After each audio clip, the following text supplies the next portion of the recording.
Hey, what's up? Quick heads up before we get rolling. There's a new Dispatch update on PS5 version 1.00.007, and it brings the same fixes that landed on PC with the 1.0.16409 build. If you play Dispatch, you've probably experienced the mix of joy and frustration that comes when a game gets its big finale patches. This one is squarely aimed at smoothing out some of those jagged edges. The most talked about fix is the problem with the hacking achievement that was preventing some players from ever getting their trophy or achievement.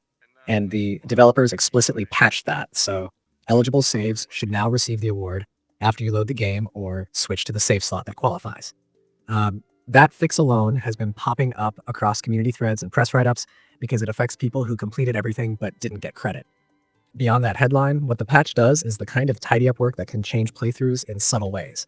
There are adjustments to conditional outcomes in the late-game episodes, tweaks to relationship weights and choice thresholds that can shift which endings or scenes you unlock, and a handful of stability and gameplay bug fixes that reduce odd progression blockers or rare crashes.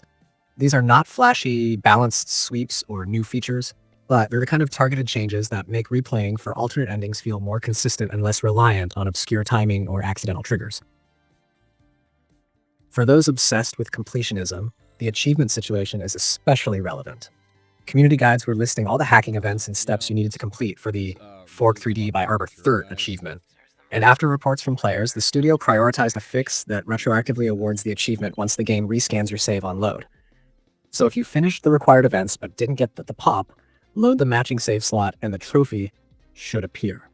Several official and community threads confirm this behavior, which is why a lot of the recent chatter in forums is about folks finally getting their platinum or trophy after the patch. Narrative-heavy choices also got some attention. Episodes 7 and 8 were already stirring a lot of discussion about branching outcomes, and the patch notes call out tuning to conditional outcome logic in those episodes. What that means in practice is that some character relationship meters and hidden thresholds have been nudged so that certain dialogue choices or companion interactions now influence results a little differently. If you're replaying scenes to unlock specific routes or to chase alternate character fates, expect subtle differences in when a flag trips or how much a particular choice contributes to a relationship score. Players reporting on Reddit and other community spaces have already started comparing results from pre-patch and post-patch runs, and while nothing is being ripped out or rewritten dramatically, the numbers behind the scenes are being adjusted to reduce edge case surprises. There's also a small but welcome UX tweak. One of the onboarding menus that offered to tailor your experience was being shown even to returning players who already had saves, which annoyed people who just wanted to jump back in.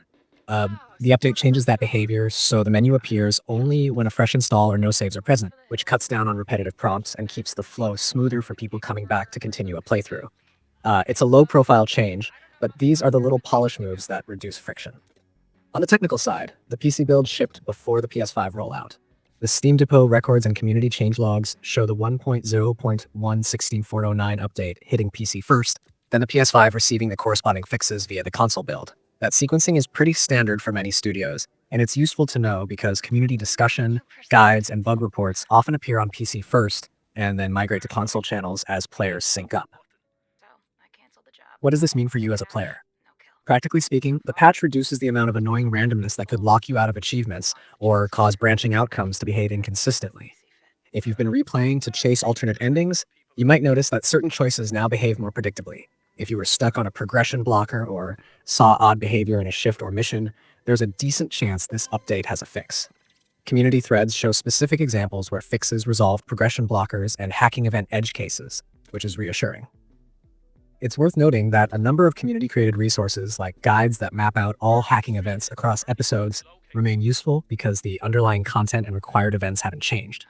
What changed is the reliability of awarding the achievement and how some flags get evaluated.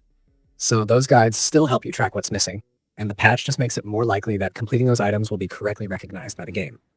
In terms of immediate steps, installing the console update will be straightforward. It should show up in your PS5's updates list.